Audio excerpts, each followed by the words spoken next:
Our family got to the Bronx via Harlem. When we first got to this country, my father was living in Manhattan. And when he brought my mother and the two oldest, myself and Sophia. Welcome to the Afro Resistance podcast, Rooted and Resistance. In this series, we explore food justice through the stories of Black, Caribbean, and Latina migrant families in the Bronx, New York. We believe that as migrants, we are free to shape our food systems and that food is a vehicle for community, love, culture, justice, health, and sustainability for all. I'm Gloria Malone, an award-winning communications professional who lives in the Bronx and is passionate about stories, Blackness, and food. And I am delighted to bring these stories to you. So Rufina and I were both born in the Dominican Republic, and Rufina, I think you were 3, and I was about to turn 1 when we came here. They moved to an apartment in Manhattan. I guess he had the apartment prepared and ready for her when she got here. And then when the twins were born, we got a speed entry into the projects in Highbridge in the Bronx. That's how I remember it in that. Yeah, well, one thing I remember is that there were rats in the apartment we were living in. Oh, that story. So, and one of them bit me, so I'm very afraid of rats. And I remember when the twins were born, they wouldn't release my mom and the twins from the hospital until we found a suitable place to live. So we got fast-tracked to the projects in the Bronx. Which is probably one of the best things that happened to us, because we ended up living in Highbridge Gardens, the projects on 166 and University. And it was awesome. I mean, I remember it when some people, when I say I grew up in the projects, they make a face and they're like, "Oh, you did?" I'm like, "Oh, it was great. We loved it. We had a great childhood." So don't feel bad or sad. It was really cool. I'm Rufina. I go by Lee in my family. I'm the oldest. Hi, I'm Doctora Sofia Bautista Pertus. I'm the second in this order with both my parents, but I'm in the middle of all the children. So I'm the middle child. And I am Evelyn Bautista Miller. And I am the youngest and smoothest, Doctora Cindy Bautista Tomas. The baby. I think for me, I remember distinctly the summer, the schools open during the summer in regards to food and food security. And I remember definitely taking advantage of the free lunch and going with my siblings to the school across the street behind the projects to eat lunch. And it was something that it fulfilled us, and it was an expectation, like we're gonna go. And I personally did not feel any negative way, like going to get food. I saw it as we were going out to lunch together, right? And I also remember the delicious free cheese that we used to get, and oh my goodness, the best. What is it? The government cheese. Oh my goodness, it was so good with the bread, and we used to smash it. I mean, we got down. It was amazing. And that I remember feeling pride getting on the line, like we getting our cheese. We used to it was delicious, and how grateful we were with a family of 5 siblings, right? Getting this free cheese. I don't remember any scarcity. I don't remember ever starving. Like, I just recently read Stephen A. Smith autobiography, and he kept talking about the poverty. He kept talking about looking for food and being hungry. I never felt hungry, and there was always abundance. Rice and beans goes a long way. Codfish goes a long way.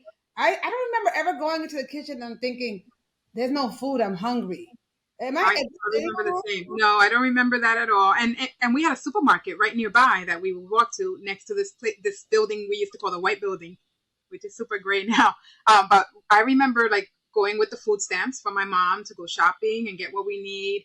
One thing that when I think back of what we did have, like we ate plenty. We had enough. We always had more than enough. That was not an issue. We did not go hungry. But one thing that I look back and what cuts of meat we had was probably like different than now. Like I don't remember having chicken breast until I was an adult already. Oh no, I didn't have tuna till I went to college. Like there were certain things that I'm sure were more expensive that now I look back and go, oh, we were always eating chicken legs, and now I see why, because that's the cheapest cut of the chicken, right?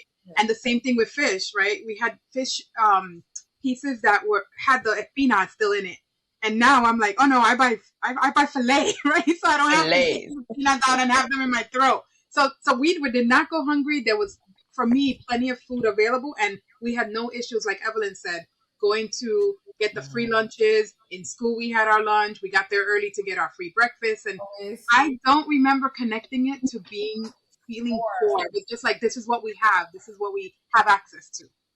You know what? I have a very different experience. And I think that's so fascinating because when I think about the Bronx and food, I think about how my father was a cab driver and my mother would make him go to Washington Heights. And there was always so much traffic going from the Bronx High Bridge where we lived to Washington Heights, to 181st Street, to get the best plátanos, the best auyama, the lettuce, the vegetables. We didn't have a lot of vegetables, but I feel like that whole experience for me was like traumatic. Like, why do we have to leave where we live to get, like, for my mom, it was like the better food, but it was also like a little cheaper. So we grew up in poverty on public assistance. And then there was this idea around, we have to go to this certain place to get the food because it's cheaper. But also, I wonder now if it's because that's where a lot of the Dominicans were. So there was like this connection to familiarity. But I also remember going into our supermarket that was near us, and the produce wasn't as nicely looking as the one in Washington Heights. And I remember that distinctly, just thinking like, why is it that this looks like this here in our neighborhood, but when we go over here, it looks so different? And I remember there was this sort of sense of shame for me around going into the supermarket with colorful money. Like for me, I remember being young, feeling like that shame in connection to like living in poverty, buying food with these things. And also, I can agree with my siblings, like we never were without food, right? And whatever we had in the house, you had what you had and you were okay with it, right? Like we never bought soda, right? Unless it was a party. We never had juice that was not the powdered Tang or iced tea, right? So this idea around like we're buying juices in a bottle, like that was not gonna happen. Right. Yeah, exactly. So it's interesting because when I went to friends' homes and I would see them have certain things, that to me, I would have like this connection to like shame, like why can't we have those things, right? So I think that's interesting. I think, in fact, Papi and Mom was very welcoming to our friends and was able to hook them up with meals, and it was like sharing is caring, and I remember how generous our family was with our friends. And now that we're parents and we have our own kids, sometimes you're like, wait a minute, you're inviting who? And then you got to think about how much food do we have to get and all that stressful thinking. And my parents were just so like, we'll make it work. And my dad was so generous. He would offer, my mother would hook him up with his meal, his steak, his things, and he'll refrain from having the third one and say, toma, dele a tu amiga, give it to your friend. And that was generous, I remember, Evelyn, I remember that because these day and age, you do think about how many guests are in your home and how many people. But let me tell you something. If you come to my house and 8 extra people came to my house, I have a plan B, just like Mommy had. Remember when Mommy used to store seasoned chicken in the freezer, and then she took it out real quick and defrosted it to cook it real quick because somebody came and she didn't expect, or she made the rice. I can do that right now. If 10 people show up to my house right now, I can cook for them in 30 minutes. Mommy used to do the same thing. And I got that. Voy para allá, para la cena, Rufina. I'll be right over. I'll be right. You know what? That's funny that you should say that. I don't think that. I definitely think that way too. Whenever anybody is like, oh, I'm going to come over, like my mom was always ready. And when I think back, like I think of the way we plan our meals now, like, oh, a certain number of pieces of like, I put things in the freezer with a certain number of people in mind, right? I have a family of 4 and then my daughter is away at college. So now we have a family of 3. So if someone comes over, I'd have to defrost something. But I don't remember my mom ever saying a negative comment about anything.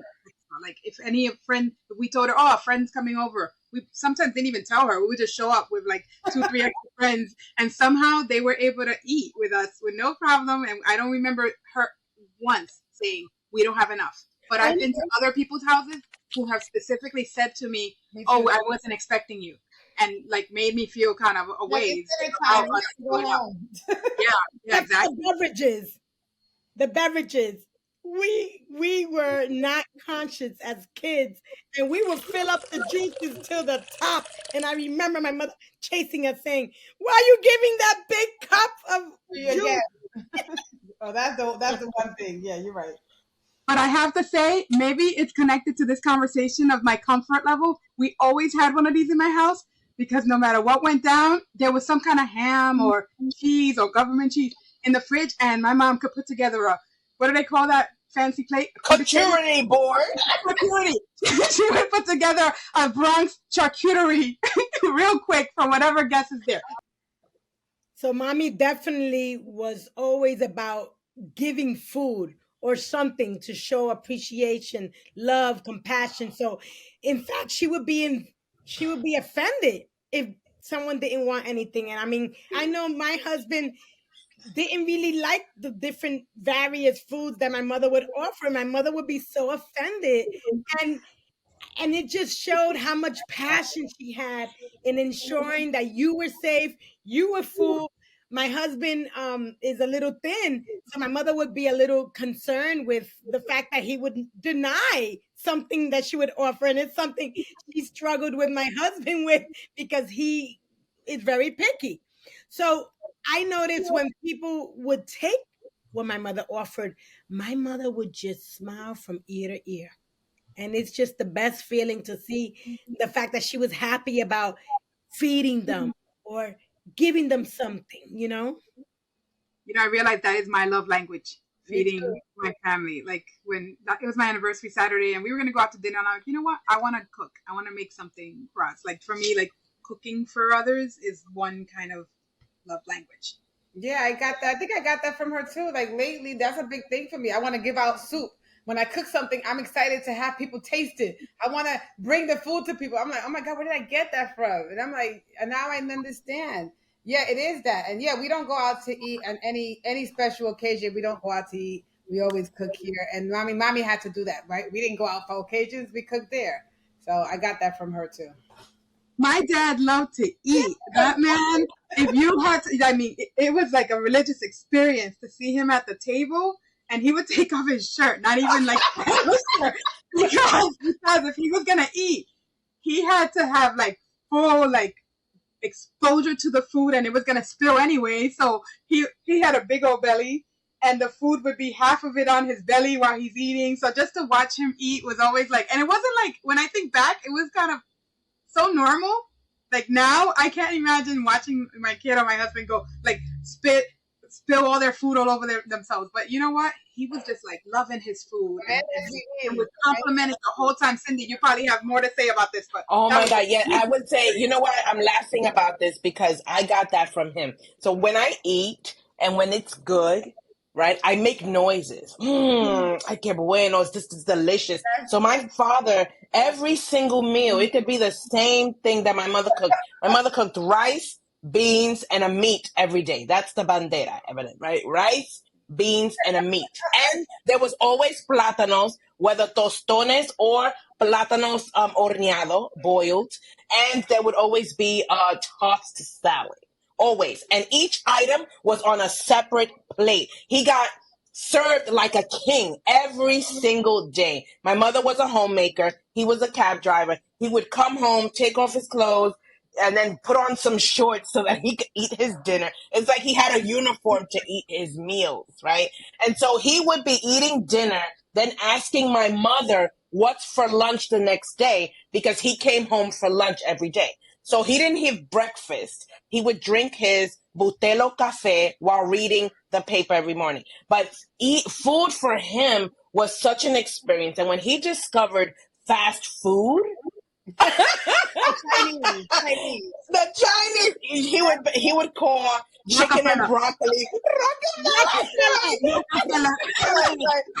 You know, So for my dad, so I feel like my kids, they laugh at me all the time because I'm like that. Like I could, anything that I could eat could be like a piece of a cookie, a cake, or rice or something. And I'm like, And my son the other day, he was like, Mom, everything cannot be that delicious. Like I think that that's a theatrics that you do, Mom. And I said, well, yeah, maybe I got that from my father. But the way that he appreciated, meals, and he would tell us stories. He grew up in extreme poverty where he had to leave his home early. I think he was 11 or 12 and walk to another town and find a way of living. And so we don't even know the stories perhaps of things that he experienced. So for him to have a home where he had whatever meal he wanted, he tell my mother he wanted mondongo was made. If he wanted pate puerco, sancocho, whatever he wanted, he told my mother and she made it. Oh, Tots in the Bronx, Tots in the Bronx. Oh yeah, we went there to get all the meats. So basically, Papi would organize like a field trip to go to this one supermarket that we remember that the meat was pretty affordable. And we would go and rack up on all these meats, obviously for the family, so that we can be able to put it in that extra freezer that my dad like worshipped that would store all of these meats. So when he would come home during lunchtime, he would take a look as to what will he have maybe for dinner or the next day. But it's funny, the things you pick up. I do that right now. I'm always thinking about what the next meal is. Like this morning, during breakfast, my son's eating pancakes, and I'm like, we're having wings for dinner. He's like, it's like 7 o'clock in the morning, and I'm already thinking about dinner. But that's the way my brain already is like planning ahead and thinking, and I didn't even realize like that's probably where I got it. And I just started thinking about this recently because I saw a play called Sancocho. And I told my siblings, I said, oh my God, this play was about two sisters cooking Sancocho. And I want us to all cook Sancocho because I think Lee's the only one that knows how to cook it. Am I correct? Who else knows how to cook it? Nobody else? I've never tried it. If I wanted to, I'm sure I can apply myself because I've learned things along the way. But same thing, I would look up recipes. I wouldn't do this innately. So I feel like that's a thing that I want to do. I want to be able to teach both my son and my daughter some traditional Dominican meals so that they can choose to make them even if they don't like that kind of food. Because I feel like there's such a magic about our tradition and healing elements to our food preparation. And one of the things I want my children to understand about food, one of the things that I really I regret is that because my mother had us so involved in after school programs in different extracurricular activities because she didn't want us in the street, and we grew up in the crack era, right? Where a lot of the young women in our building were pregnant before the age of 15. And so I feel like I didn't get the home training in terms of cooking traditional meals in the way that I would have wanted to, right? Like I find myself still going to recipe websites to cook certain kinds of meals. And I regret that I don't have that sort of, what people have where innately they know what to put in the this or how to make the that, right? So I really want my kids, like Lee makes these soups. Literally one day Lee dropped off a soup and she didn't even know I was so stressed out about stuff. And I ate this soup and I called you, right? And I was like, Lee, this soup was so healing. Thank you. I needed this soup. Like I felt all the love. Like Lee gave me a hug in a bowl of soup, right? So I want my kids to learn how to do that. That's something I would want to know. I'm grateful for being nosy when mommy was making her sancocho, and I actually do know how to do sancocho, and I've made it before. But I must admit, I didn't do the whole picked up on. I don't even know how to do rice correctly. I mean, I know how to do other stuff like the meat and all of that, but the rice, I think it has a lot to do with patience, right? Like you have to like watch it. It's a little too much for me. Gotta watch that. Yeah. All right, Evelyn. I think I gave up already. Your kids got you. I love you. My husband does the rice, and my daughter as well. So sometimes it's okay not to be the one that has to do everything. And I remember being terrified to cook because my mom was such a great cook. that I didn't think I could live up to, like cooking as well as she did. Like I remember loving the rice, the beans, delicious. And I didn't start really cooking until I was living on my own. I was a hall director, so I lived in the building where I worked, and I had a weekly staff meeting, and I challenged myself. I said, you know what? I'm going to cook for my staff every week. And they were a small staff of like 6. Every week I threw down, I tried something different. I was like, all right, I'm doing beans. I'm going to do the chicken. I'm going to do, and there was no, this is going to sound like dating myself, but there was no internet to Google any recipes. So I remember like going to the library and picking up a book of like Latin recipes or just trying to figure it out. And I got good at cooking because I just tried it. And I would call my mom and say, well, what do you put in this? And what's the other ingredient? And she talked me through some of the recipes too. So I feel like I didn't get that one-on-one time with her cooking in the kitchen, but I got the time like over the phone cooking and trying to do it on my own. So now I feel very comfortable cooking. It's my relaxation. Like when I work from home, so at the end of the day, I'll close out the computer and I go to the kitchen, and that's my decompression, and that's my like my happy place. Like, okay, I'm trying something new. I'm gonna, cook something. So now I feel very confident with my cooking, and I got the compliment from my family, like, oh, I love the beans that you made. Like a couple of weeks ago, I made beans, and I was like, I think they're almost as good as my mom's. I think so, maybe. But that's how I want my kids to feel that kind of connection. Like they want to learn, and my daughter now lives on her own, and she tells me, oh, I made this, I made that, and I'm like, oh my goodness, I'm so proud of you because she's figuring it out too. We didn't have a moment where I was teaching her. My son is asked more questions about cooking and recipes. But I guess we all just figure it out, and I would love for them to just do that, the same thing, like appreciate it, but also you've got it in you. You can just figure it out too. I remember thinking that mommy's food, the food on her plate was better than the plate that was in front of me with the food. So I used to eat off of my mom's like spoon, and then she used to be like, "Tu tienes, you have the same thing in front of you." And I used to be like, "But it tastes better, like the one that you have." And I remember that, like, of course, it was in my head, right? Because it's the same food. But I think doing that, even though mommy would look at me like, why you all up in my plate and my spoon? But I think part of it was mommy was like, okay, that's a memory I have of food and sharing, things like that. No, I struggle with the whole trying to teach. I have a son and trying to teach him to cook. He is not interested. So I have to borrow my sister's kids because they are actually really interested, and my kid is not. So whatever. At least I got somebody that's interested. But I think it's important. I think I want to make sure that in terms of culturally, growing up in a Dominican household, and what we said in the beginning about food being something that is shared, not to be stingy about, something that a way to show love, a way to bring community. Like food is very personal. So I think that that's what I got, and that's what I want to instill in my kids, and I want to instill with my friends in sharing and cooking and all of that. But I think food is super important in terms of where we came from and how we grew up. I realized that I didn't take much time, even though I don't do the cooking per se on certain things. I have not taken the time to really do that nurturing part, that culture part. So it was kind of like a reminder. You get caught up in life with so many to-do lists, right? You have a to-do list, checklist. So that inspired me to add it to my to-do list this summer. No, and what came to me, it was a friend that sent me the notice for this podcast.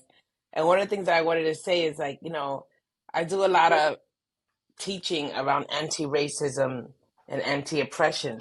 And I feel like those of us that are first generation, second generation, sometimes, not even sometimes, but really learning your cultural foods and eating them and learning how to cook them, like that's part of the resistance.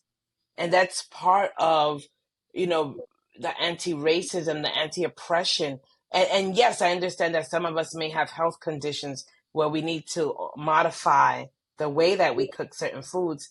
But I want to encourage that, like, and that's me talking to myself, right? Because I don't feel like I've done that in the ways that I really want to. And for me, cooking has always been traumatic for many different reasons.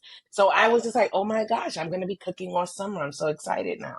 And so that's what I want to say is that cooking is part of the resistance, and it's part of us maintaining our culture, passing it down to our children so that they could pass it down to their children so we don't lose who we are in ourselves. What I would want to add that it's kind of sad. Like we've mentioned a few times that my mom was such a great cook, and everyone would say it, and she brought food to so many. And unfortunately, later in her years, she had early onset dementia, and then Alzheimer's, and that's how we knew something was wrong, because her cooking changed, and we were like, this doesn't taste the same, or she's kind of doing some things that make it like just not right.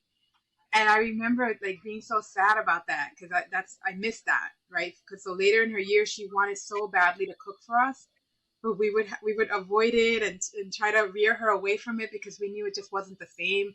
She would put sugar instead of salt, and just like she would do things that I know she felt so offended when we were like, no, you don't need to cook for us. No, it's okay, don't worry, we'll cook for you. We got you.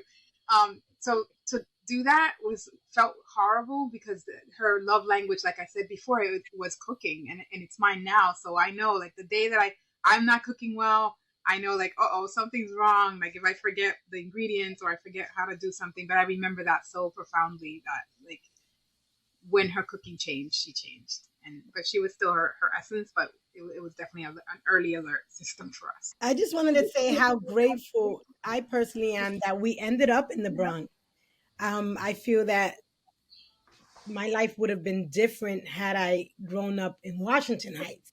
And just as we've talked about, the Bronx was full of so much of other ethnicity, and I'm just so grateful for that, like, opportunity, right? So I just wanted to share that. I'm thinking about how my mom was very strategic in utilizing the community to empower us and to build our strengths.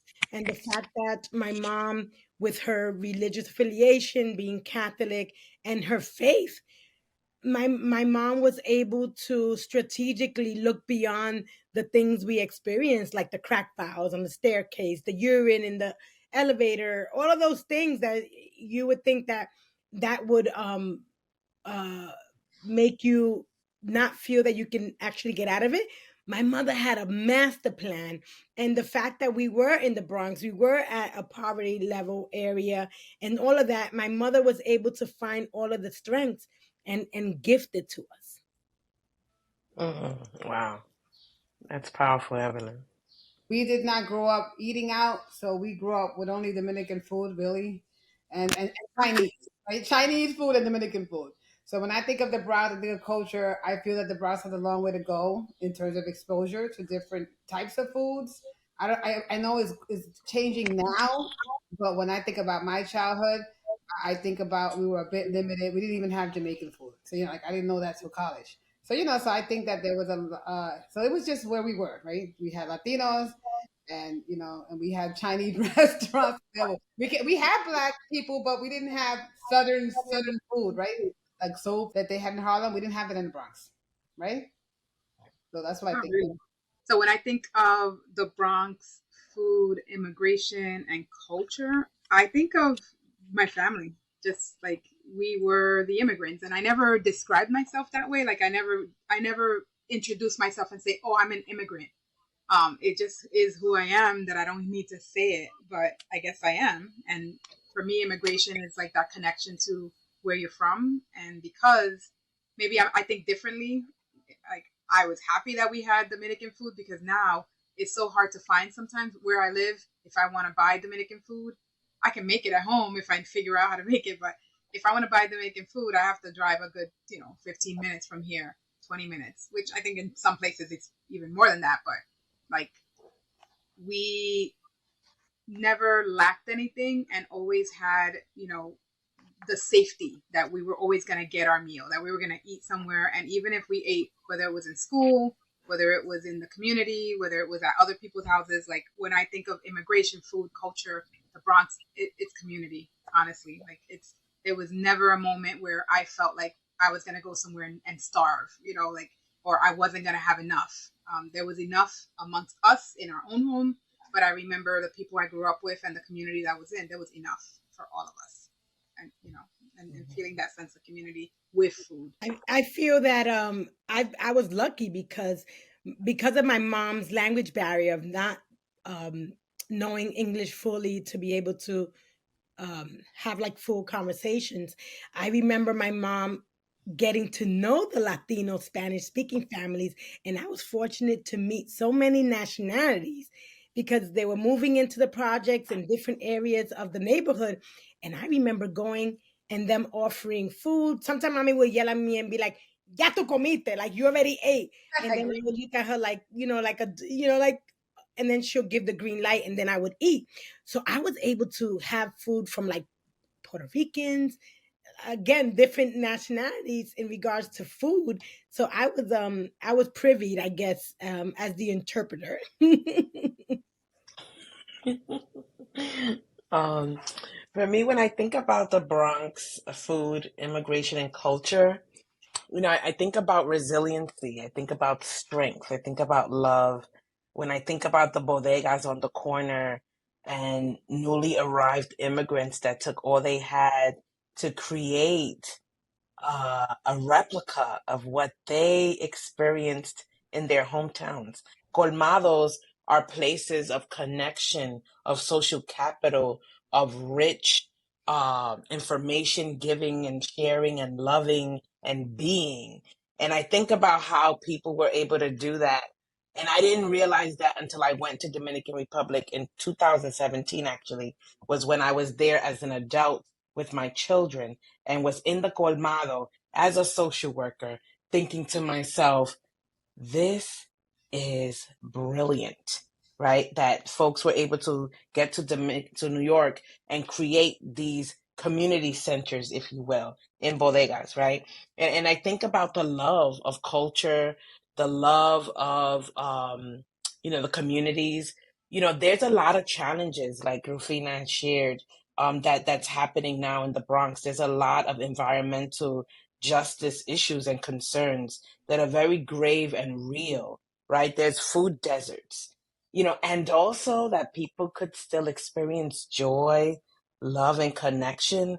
I think is such a gift. When you think about all the cultures that are in the Bronx right now. We have huge Arab populations right now, huge African populations, Mexicans, Salvadorians, Asian populations, right? Like you can think about any neighborhood in the Bronx, and there's like enclaves and communities of people that make it, so rich and complex, and all of that I think is beautiful.